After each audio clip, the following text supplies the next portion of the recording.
Queridos, nós vamos refletir na palavra do Senhor hoje. E eu tenho dito que eu não prego. Eu leio a palavra de Deus em voz alta. Acho que é mais ou menos isso. Porque às vezes a gente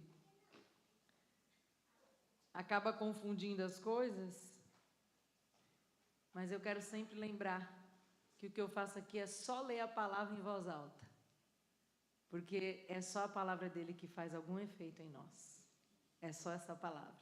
Então nós juntos aqui hoje vamos ler essa palavra, eu em voz alta, vocês talvez quietinhos, mas que a voz do Senhor seja muito alta, em nós, em mim, em nós. Isaías 7, verso 14.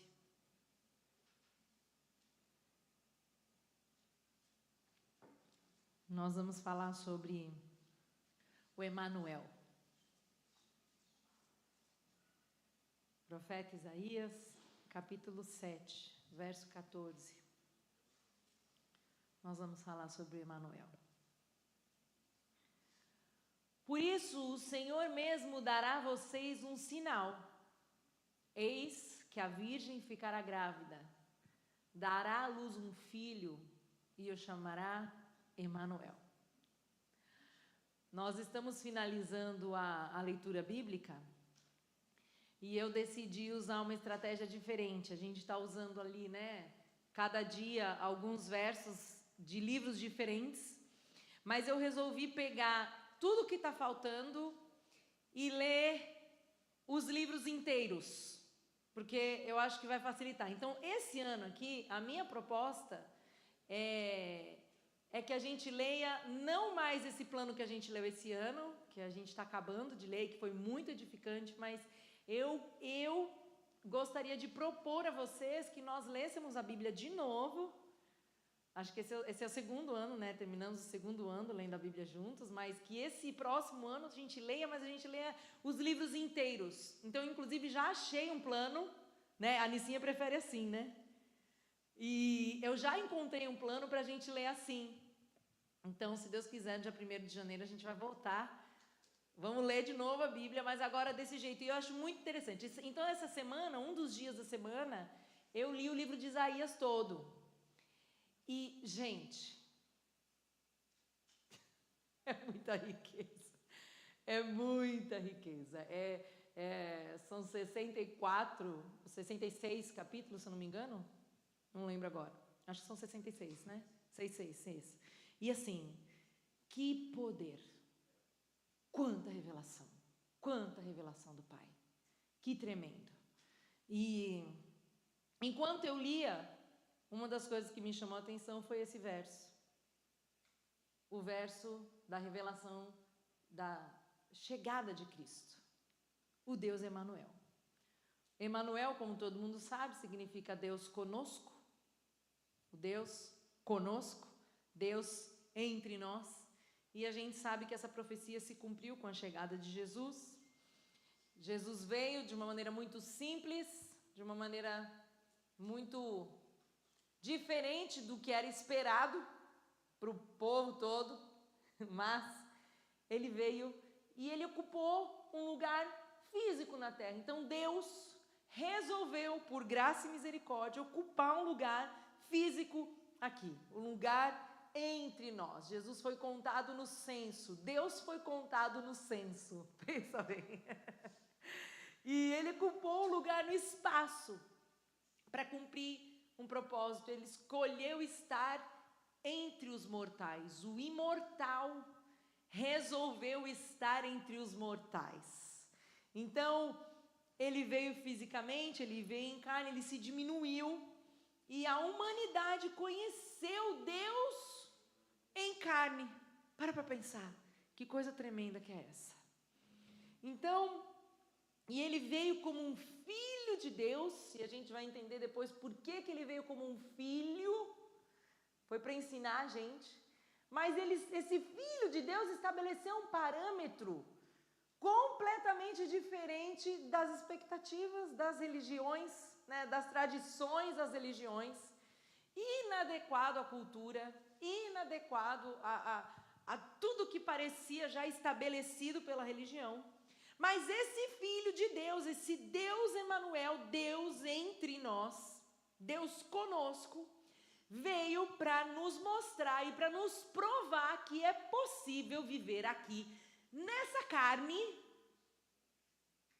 Vou repetir, ele veio para provar que é possível viver aqui nesse mundo, nessa carne, de maneira santa. Jesus veio para nos mostrar o que é vida de reino, a vida do reino. E apesar de, nesse momento, naquele momento, ele estar conosco, o propósito de estar conosco era se tornar o Deus em nós. Então, de Deus conosco, que foi uma revelação, o propósito era aprofundar essa revelação numa relação intrínseca. Ele queria, apesar de nesse momento ser conosco, o que ele queria no fim das contas era ser em nós. Resgatar a imagem e semelhança que tinham sido pedidas no Éden. Então, o imago Dei, a imagem de Deus se tornou real, para que a gente entendesse que é possível. Será que a gente crê? Você crê? Você crê isso para você? Você crê isso em você? Glória a Deus. Então a gente vai mergulhar um pouquinho no Evangelho de João para entender melhor como que tudo isso aconteceu. Evangelho de João, capítulo 14, nós vamos ler inteiro.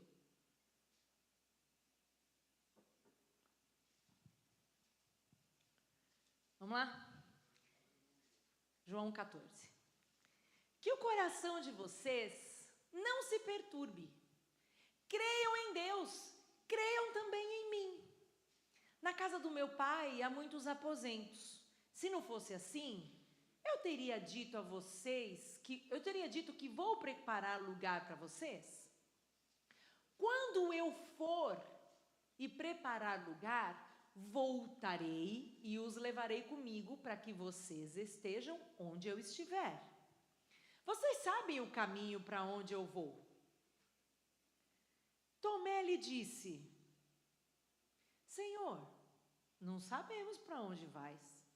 Como então poderemos saber o caminho? Jesus respondeu: Eu sou o caminho, a verdade e a vida. Ninguém vem ao Pai a não ser por mim. Se vocês tivessem me conhecido, também teriam conhecido meu Pai. Desde agora, no entanto, vocês o conhecem e o têm visto. Filipe disse: Senhor, mostra-nos o Pai. Isso nos basta. E Jesus respondeu, presta atenção nessa pergunta aqui agora. Você não me conhece, Filipe, mesmo depois de eu ter estado com vocês durante tanto tempo? Quem vê a mim, vê o Pai. Como você pode dizer, mostra-nos o Pai? Você não crê que eu estou no Pai, que o Pai está em mim? E agora a gente vai dar uma pausa. Essa pergunta que ele fez para o Filipe, pode ser uma pergunta que ele faz para nós hoje. Você não me conhece? O quanto você conhece de mim? O quanto você conhece de Cristo depois de caminhar a vida inteira com Ele? Quem aqui é crente de berço? Nasceu num lar cristão? Acho que a maioria.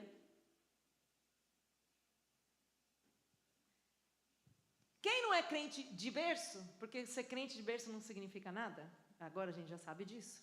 Porque eu conheço muito. Amém, glória a Deus.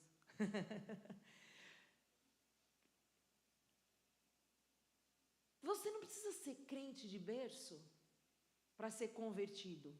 Porque você pode ser um crente de berço, ou ter nascido num berço religioso e não ter nada de crente, ou de não ter nada de convertido. E é o que ele está falando para Filipe aqui. Quer dizer, você está caminhando comigo e você está me perguntando para eu mostrar o Pai. Você não me conhece. Mostra-nos o Pai. Filipe, você está caminhando comigo. E essa é a pergunta que fica para nós. Será que a gente não está caminhando com Cristo sem conhecer o Cristo? Quem é o Cristo que você conhece? Quem é o Pai que você conhece? Você está satisfeito com o tanto que você conhece? Eu não estou. Quando eu faço essa pergunta para mim, eu, Ioná, não estou satisfeita com o quanto eu conheço de Cristo. Eu quero mais. De Cristo, do Pai, do Espírito. Eu quero mais. Eu não vou me conformar em conhecer pouco. Eu quero a cada dia conhecer mais e eu me esmero para conhecer mais. Porque Cristo veio para revelar essa paternidade de Deus. Deus enviou um filho, não foi por acaso. Ele trouxe o filho para se revelar como pai, não só para o filho, porque o filho já sabia que ele era o pai, mas para você, para nós. E eu quero ter uma pergunta: você se relaciona com a figura divina ou com a figura paterna? Porque tem diferença. Ele é Deus. Mas o Deus criador de toda a terra enviou o Filho para que você conhecesse a identidade de pai dele. E às vezes a gente se relaciona com ele só como Deus e não como pai. Porque a gente não entendeu que é filho. A gente se relaciona com uma divindade e os idólatras fazem a mesma coisa. E Deus não quer ser seu ídolo. Ele não é ídolo de ninguém. Ele é pai. Então a primeira coisa que a gente vê aqui é que a gente tem que se relacionar com esse evangelho entendendo a nossa filiação e o nosso relacionamento de profundidade com o Pai. O Pai é alguém com quem você tem intimidade. E a gente vê aqui, a gente percebe que seguir não significa conhecer. Você pode seguir. A gente vê aqui na garagem, no estacionamento aqui, e eu disser assim: gente, siga aquele homem ali, vamos seguir aquele homem ali, aquele homem pegou uma coisa de alguém. Você pode seguir o cara, você vai seguir, não vai? Você conhece? Não, você pode seguir. Você pode achar alguém na rua e falar assim: não vou seguir esse cara. Você pode seguir. Alguém pode te seguir sem te conhecer. Então, seguir não significa conhecer. E eu não vou me conformar em só seguir. Eu quero conhecer. E eu espero que você queira também. Mais. Cada vez mais. Vamos continuar. Qual verso que a gente estava? As palavras que eu digo a você. Isso aí, vamos lá. Você não crê que eu estou no Pai, que o Pai está em mim? As palavras que eu digo a vocês não são minhas apenas. Ao contrário, o Pai que permanece em mim é quem realiza a sua obra. Creiam em mim quando digo que eu estou no Pai e que o Pai está em mim. Creiam, ao menos, por causa das mesmas obras. Ou quer dizer, eu faço as obras do Pai. O que eu faço são as obras do Pai. Então, creiam que eu sou filho. Em verdade, lhes digo que aquele que crê em mim fará também as obras que faço. Fará coisas ainda maiores do que essa. Agora a gente vai parar de novo. O que está dizendo aqui? Aquele que crê em mim, aquele que crê, que tem convicção, fará o quê? As mesmas obras e obras. Agora a pergunta para nós, é uma pergunta constrangedora, mas é uma pergunta necessária. Quais são as nossas obras? Quais têm sido as tuas obras? Quais têm sido as minhas obras? Porque está falando aqui que aquele que crê faz obras como e Aqui a gente identifica um grande problema. A gente não está vivendo tudo, tá? Não. Não tá. Aqui existe um problema. Por que que nós não temos realizado ou manifestado obras como as dele e maiores que as dele? Tem algum problema aqui.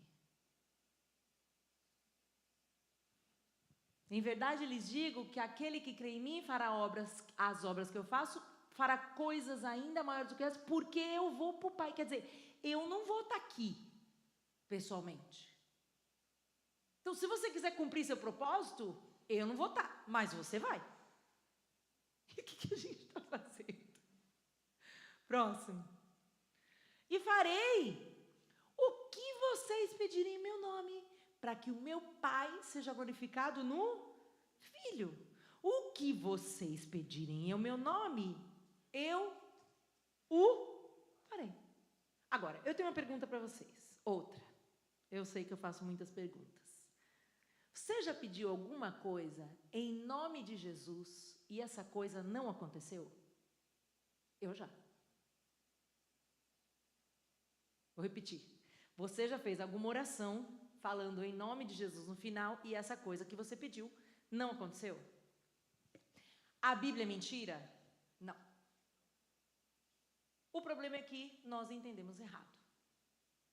Porque quando ele diz assim, o que vocês pedirem em meu nome eu farei, o que ele está querendo dizer é o seguinte, o que você pedir para a glória do Pai, eu farei. Porque o nome de Jesus não é uma frase mágica. Em nome de Jesus, amém. A gente aprendeu assim, né? Orar assim. Tananã, tananã, tananã, tananã. Em nome de Jesus, amém. Em nome de Jesus, amém não é uma frase mágica. Não é um amuleto que você usa. Então, pedir em nome de Cristo é pedir para a glória de Deus e não para a minha. E muitas das nossas orações realmente não são atendidas porque a gente está pedindo para a nossa própria glória, para a nossa própria vaidade. Então, a verdade, se nós fôssemos um pouquinho mais sinceros, a gente oraria, em meu nome, amém, para a minha glória, amém. Porque se você for parar para pensar, por que eu quero isso? Para a minha satisfação. Por que eu quero isso? Para a minha vontade. Então, se a gente fosse um pouquinho mais sincero, a oração podia ser, Senhor, em meu nome, para a minha glória, para a minha vaidade, para a minha satisfação, para o meu prazer, amém. Nós estamos orando errado. Ou nós estamos pedindo o que não deve pedir. Alguma coisa está acontecendo aqui. Porque se ele está dizendo assim, o que vocês pedirem em meu nome, eu o farei, é porque é verdade. Então, o que eu pedi para que o Pai seja visto através do Filho, vai acontecer. Continuando. Se vocês me amam, obedecerão aos meus mandamentos. Eu pedirei ao Pai, e Ele dará a vocês outro conselheiro, que esteja com vocês para sempre, o Espírito da verdade. O mundo não pode recebê-lo, porque não o vê nem o conhece. Vocês, porém, o conhecem, pois ele vive com vocês e estará em vocês. Não os deixarei órfãos, voltarei para vocês. Dentro de pouco tempo, o mundo não me verá mais. Vocês, porém, me verão. Porque eu vivo, vocês também viverão. Naquele dia compreenderão que eu estou no Pai, que vocês estão em mim e que eu estou... Para pensar. Você crê nisso? Quem tem os meus mandamentos e lhes obedece é o que me ama. Aquele que me ama será amado por meu Pai, e eu também o amarei e me revelarei a ele. E aí ele estava falando tudo isso aí, o Judas, não Iscariotes, disse, Senhor, mas por que te revelarás a nós e não ao mundo? E Jesus respondeu, se alguém me ama, obedecerá a minha palavra, o meu Pai o amará, e nós viremos a ele e faremos nele morada. Nós. Aquele que não me ama não obedece às minhas palavras. Essas palavras que vocês ouvem não são as minhas, mas do Pai que me enviou. Tudo isso tenho dito enquanto ainda estou com vocês. Contudo, o conselheiro, o Espírito Santo, que o Pai enviará em meu nome, ensinará a vocês todas as coisas e fará que se lembrem de tudo o que eu disse. Deixo com vocês a paz. A minha paz dou a vocês. Não dou como o mundo a dá. Não perturbe o coração de vocês, nem tenham medo. Vocês me ouviram dizer, vou, mas volto para vocês. Se vocês me amassem, ficariam contentes porque eu vou para o Pai.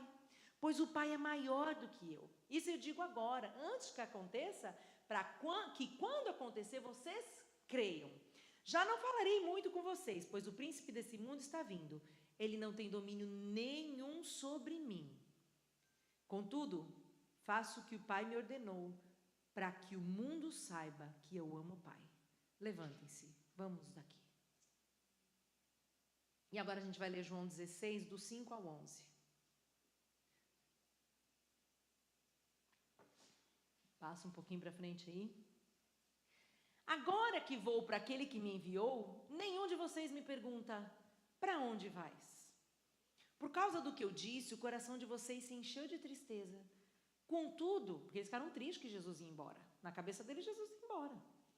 Contudo, afirmo que é para o bem de vocês que eu vou. Agora vamos ler junto? Se eu não for, o conselheiro não virá para vocês. Mas se eu for, eu o enviarei.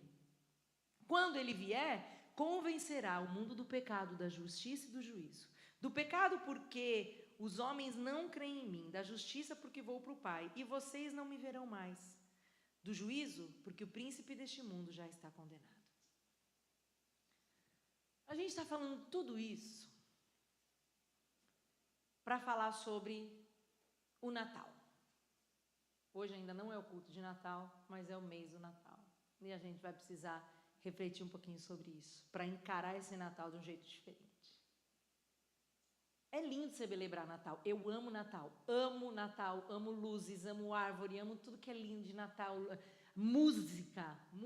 Eu lá em outubro já me dei o passe livre para começar a ouvir música de Natal. Eu falei, eu ouço o que eu quiser, vou começar a ouvir música de Natal em outubro, porque eu gosto. Então faz um tempão já que eu estou ouvindo, porque eu amo celebrar o Natal. É lindo, é tudo maravilhoso, né? O problema é que a minha impressão é que a gente deixou Jesus lá na manjedoura. Será que você deixou Jesus preso lá na manjedoura? Quando você pensa em Natal? Quando você pensa em Natal, você pensa em Jesus na manjedoura ou você pensa em Jesus ressurreto?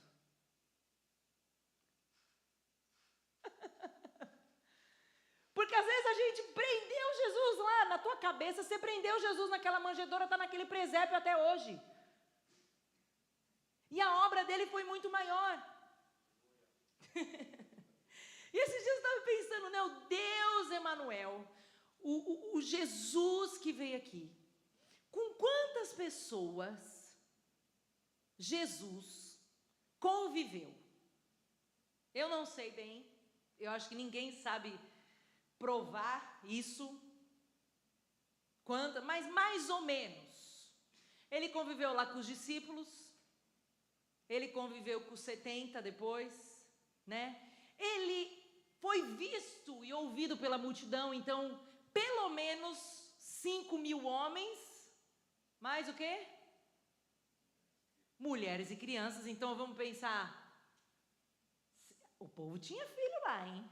Não era igual a gente, não. Vamos supor que se cada um tinha uma mulher e uma criança, já são 15.000.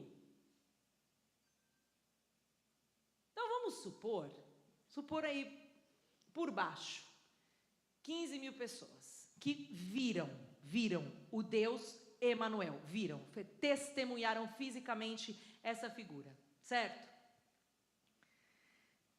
Ele foi visto fisicamente por pouquíssima gente, concorda? O que são 15.000?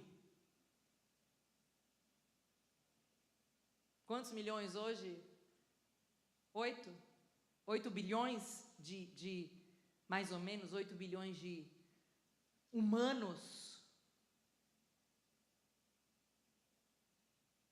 Ele foi visto por muito pouca gente. Concorda? Pouquíssima gente viu, testemunhou.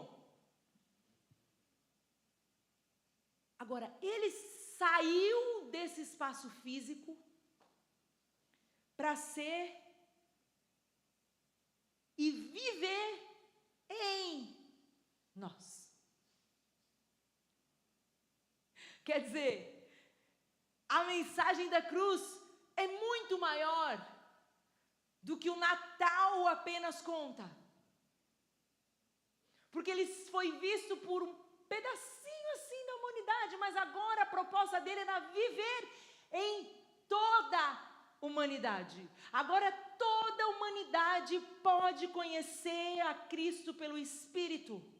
Então o alcance disso é muito maior, a profundidade disso é muito maior. Mas se a gente olhar para o lado, quantas pessoas você conhece que conhecem intimamente a Cristo? Porque disponível ele está. Ele veio para isso. Ele veio para estar em nós. Mas quantas pessoas você conhece que tem convicção de que Cristo vive nelas mesmas? E aí a gente volta para nós. Será que a gente tem essa convicção de que o Espírito vive em nós? Porque se você ainda não entendeu que esse Evangelho é verdade e que existe um Espírito de Cristo, porque o Espírito Santo, quando a gente fala Espírito Santo, parece que a gente deixa um negócio um pouco abstrato, meio místico, meio, você fala, o que é isso aí? É o Espírito, é o que isso aí? O Espírito Santo é o Espírito de Cristo, que vive em você, está aí em você. É uma mentalidade regenerada, gerada novamente agora pelo Espírito e não mais pela carne, que atua em você. E se você passar a sua vida toda aqui nessa terra, vivendo uma religião, ouvindo falar de Deus, mas sem experimentar essa vida dentro de você, você perdeu sua vida inteira. A gente não pode correr esse risco. Eu não quero correr esse risco, eu não corro mais, eu já sei. Eu entendi. E eu sei que é difícil a gente... Quando a gente olha para as nossas falhas e para as nossas limitações, é difícil acreditar que isso aí é possível. É difícil, é difícil. Quando você erra, quando você falha, quando você peca, aí você fala, não é... Jonas, você não tem noção do que eu penso. Eu sei que humanamente é difícil você entender que existe algo tão poderoso vivendo em você, mas isso se chama graça, isso se chama amor, que te resgatou, que te perdoou e já te fez de novo, mesmo que você ainda não creia. Está em você. O maior roubo que a gente pode viver nessa terra é passar essa vida inteira sem ter a convicção de que o Espírito Santo de Deus está em nós, o Espírito de Cristo está em nós. Deus não quer que você viva uma fé na dimensão histórica. Eu sei tudo da Bíblia. Não basta. Nós vamos ler a Bíblia, vamos? De novo, inteira, juntos, vamos. Mas você pode ler a Bíblia inteira juntos se você não crê que essa palavra te limpa, que essa palavra te resgata, que existe um Espírito que traduz isso para você. Tem muita gente que não lê a Bíblia porque fala assim, mas eu não entendo. E eu falo, lê sem entender. E chama o Espírito Santo e fala, Espírito Santo, traduz aqui para mim. Porque a nossa mente carnal não entende, a mentalidade humana não entende, mas a mentalidade espiritual, sim, compreende todas as coisas. E Deus está chamando a gente para experienciar esse Evangelho, não para contar. Agora, o Espírito de Cristo, a vida de Cristo, é uma vida inspirada pelo Espírito, é a vida crucificada, é a vida ressurreta. Você vive uma vida de ressurreição? Primeiro, você já foi para a cruz? Foi. Porque Ele levou, não é escolha sua. Ele te levou para aquela cruz, Ele te perdoou naquela cruz. O que você precisa fazer é acreditar. Será que você crê que você já morreu naquela cruz e um novo ser foi feito? O quanto a gente realmente crê nesse evangelho? Será que a gente tem certeza, tem convicção? Agora, se eu creio, quais são as evidências de que Cristo vive em mim? Quais são as evidências da vida de Cristo em você? Aí você fala, Ioná, não tem evidência nenhuma. Não tem evidência nenhuma porque talvez você ainda não creu que esse Espírito vive em você e que você é capaz, pelo Espírito, de viver essa vida diferente.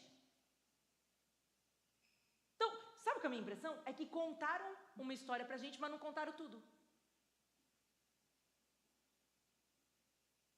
Mas a responsabilidade é nossa, porque a Bíblia está lá.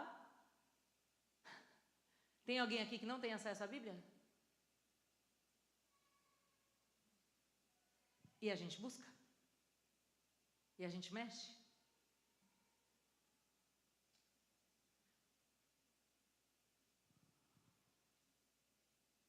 Você vive a alegria da salvação? Você já ouviu falar da alegria da salvação? A alegria da salvação não é o dia que você vem para frente e fica feliz, porque todo mundo fala, ai, que bom que você veio, agora se resolve essa vida aí.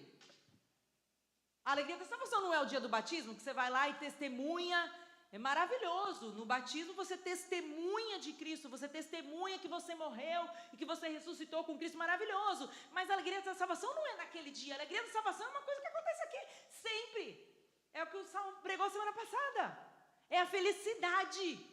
Viver num estado de alegria, mesmo que você fique triste em alguns momentos, existe algo te movendo, existe uma alegria que os desafios não conseguem arrancar de você, porque você não duvida, você está passando por problemas, mas você está crendo.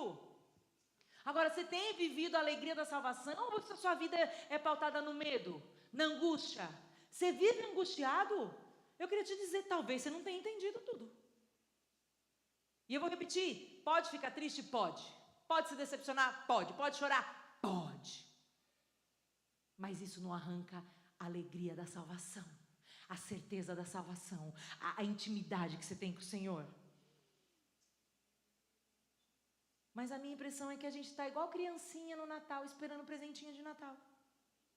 Eu quero uma migalhinha aqui, eu quero uma migalhinha, então domingo eu vou pegar uma migalhinha lá na Casa Church. Será que é isso? Será que é esse o plano? Deus quer a gente vivendo uma vida real. Deus não quer que a gente fique contando história do Natal para os nossos filhos, eles já sabem. Às vezes a gente acha que o nosso propósito é sentar e ficar contando história do Natal para o filho. Seu filho tem que conhecer o Natal através de você. Porque a mensagem do Natal é real. Esse evangelho é real, esse evangelho é de verdade. E nós precisamos nos comprometer com ele. Em nome de Jesus. Eu vou fazer um pedido para vocês. Eu peço que vocês leiam Lucas 24, o capítulo 24 de Lucas. Vocês fazem isso para mim? Amém? Não agora. A gente já está com o horário correndo. Capítulo 24 de Lucas conta da partida de Cristo, de quando ele realmente morreu, ressuscitou, aquelas mulheres encontraram aquele túmulo vazio, e aí Jesus se apresenta a eles, e aí na partida do pão e do vinho, quando eles se sentam à mesa, os olhos deles se abrem. Essa é uma das passagens mais lindas do Evangelho, porque Jesus senta para cear, enquanto ele parte o pão e compartilha aquele momento, os olhos deles se abrem. Está lá em Lucas 24, ele tem 53 versículos, o capítulo, então não vou ler aqui não. Hoje a gente vai celebrar a ceia aqui. Eu não quero cansar vocês, mas eu quero que vocês se comprometam comigo. Leiam esse capítulo 24 de Lucas. Tremendo. Tremendo. Num desses versos ele diz assim: eu envio a vocês a promessa do meu Pai, que é a promessa do Espírito Santo de Deus. E a minha pergunta para você é: você tomou posse dessa promessa? Será que você já tomou posse dessa promessa? A promessa de Cristo em você. Porque Ele disse que Ele já enviou. E Deus quer nos dar essa convicção de que hoje Cristo vive em nós. O Evangelho de Cristo é o Evangelho de morte e ressurreição. E se você não... E não é só a morte e ressurreição dele. É a morte e ressurreição de quem? Se você não crê que você também já morreu e ressuscitou nele, não fale que você é evangélico. Porque quem crê no Evangelho crê que morreu naquela cruz e ressuscitou. Eu creio que eu estava naquela cruz com Ele e eu ressuscitei com Ele, e isso me dá o poder de viver a vida de Cristo hoje, porque isso é Natal. Natal é vida de Cristo hoje. Natal é arrancar Jesus da manjedoura, é ver Ele crescer, é ver Ele na cruz, é ver Ele ressuscitado e crer na promessa de que tudo isso aconteceu para que eu também fosse para essa cruz e ressuscitasse com Ele e agora vivesse essa vida de cruz. Vida crucificada. Você está disposto? Nós vamos ler Romanos 8, do 9 ao 14. Porque não tem como falar de Espírito Santo e não ler Romanos. A carta de Paulo a Romanos. Entretanto, vocês não estão sob o domínio da carne, mas do Espírito. Se de fato o Espírito de Deus habita em vocês. E se alguém não tem o Espírito de Cristo, o que ele está dizendo aí? Leiam, vamos ler alto. Este não pertence. Meu Deus. Mas se Cristo está em vocês, o corpo está morto por causa do pecado. Entretanto, o Espírito está vivo por causa da justiça. Agora, se o Espírito daquele que ressuscitou dentre os mortos habita em vocês, presta atenção nessa palavra. Não se distraia com nada. Se o Espírito daquele que ressuscitou Jesus dentre os mortos habita em vocês, aquele que ressuscitou Cristo dentre os mortos também dará ao corpo mortal de vocês, vida ao corpo mortal de vocês. Você vive essa vida? Você vive essa vida? Você vive essa vida por causa do Espírito dele, que habita em vocês. Portanto, irmãos, somos devedores, não a carne, para vivermos sujeito a ela, não. Ninguém está sujeito ao pecado aqui, não. Você é livre do pecado. Você tem liberdade para escolher. Você não é mais escravo do pecado que você achava que você era. Você não é. Não importa o teu pecado. Você não é mais escravo dele. Nada. Pois, se viverem de acordo com a carne, morrerão. Mas se pelo Espírito fizerem morrer os atos do corpo, viverão. Porque todos os que são conduzidos pelo Espírito de Deus são o quê? Filhos de Deus. Filhos. Assim como Jesus veio para ser filho. Você é filho. E você carrega o Espírito de Cristo. Então se arranca ele daquela manjedoura e crê que o Espírito dele está em você. Porque ele te chamou para ser Cristo. Filho de Deus, Cristo. Deus nos chamou para nós sermos a imagem do Pai aqui na terra. Então agora o Cristo é você. Então o espírito natalino não é o espírito da luzinha, da arvorezinha, do presente. Não é isso. O espírito natalino é crer que você nasceu, que Cristo nasceu aí. E porque ele nasceu aí, já não cabem duas naturezas, é uma natureza só, espiritual. A carnal ficou para trás. Você precisa crer nisso. Creia nisso, creia nisso. Natal não é amigo secreto. Natal não é ceia. É bom ter ceia de Natal, é bom sentar, comer. A comunhão é bíblica, ela é poderosa, é ser família. E Jesus está na mesa, Jesus está na mesa. Agora eu quero perguntar para você, o que você vai dar de presente de Natal? Você tem ideia aí? O que você está pensando em dar? Pensa nas pessoas que te importam, pensa nas pessoas que você ama aí. Pensa em alguém que você ama. Agora pensa no presente que você vai dar. Pensa aí, num bom presente legal. Pensou? Poxa, o que eu vou dar de presente para os meus filhos? Eu falei ontem em Sarasota, antigamente eles queriam bicicleta, né? Carrinho de rolemã. Hoje eles querem celular, videogame, carro, não é isso? Posso te falar uma coisa? Seu filho não quer um carro. Ele acha que ele quer, mas não é o que ele quer. Não é o que ele precisa. O que você vai dar de presente? Eu queria te convidar. Eu tenho uma ideia. Dê Cristo. Dê Cristo para alguém. Como Ioná, pregando a palavra. Ioná, eu não sei pregar a palavra. Eu também não sei. Eu não sei. Eu sei falar do que está escrito ali. Mas isso não basta. Sabe o que é dar Cristo? É ser o Cristo na vida de alguém. Ou na vida de muitos. Porque é possível. Porque isso é Natal. Quer dar o melhor presente de Natal para a pessoa que você mais ama?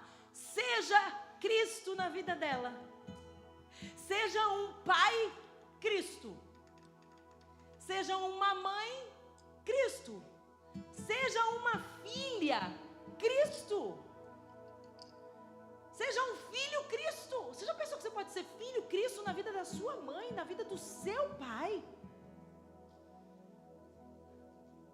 Pai Cristo, mãe Cristo, filho Cristo. Seja uma esposa Cristo. Você está disposta? Seja um esposo Cristo. Você está disposto? Seja uma avó Cristo, viu, Nicinha? Ano que vem tem neném. Oh. E aí, o que a Naomi quer ver? Eu sei que ela vai ter uma avó babona, que já está babando agora antes, sem ver a menina.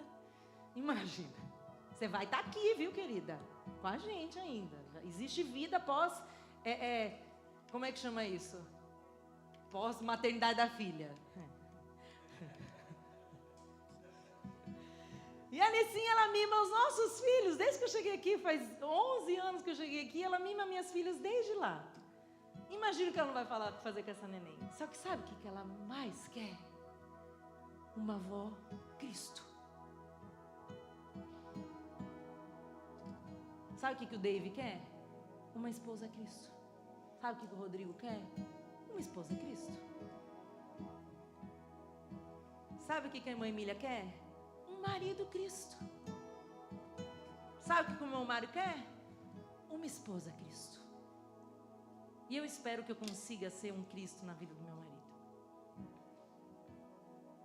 Eu quero ser Cristo na vida de vocês. E eu vou dar uma dica. Não fique esperando que os outros sejam Cristo na tua vida, não.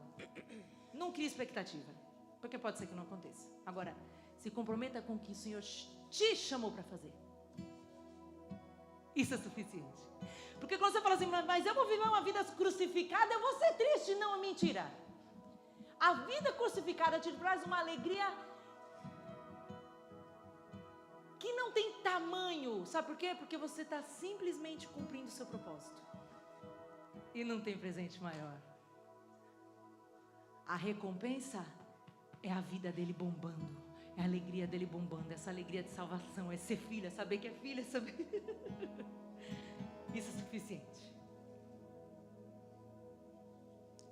Ontem, enquanto eu orava lá na igreja, Deus me deu uma palavra, no meio da oração, foi Ele que falou, eu não pensei, e eu orei assim, porque Ele me deu essa oração.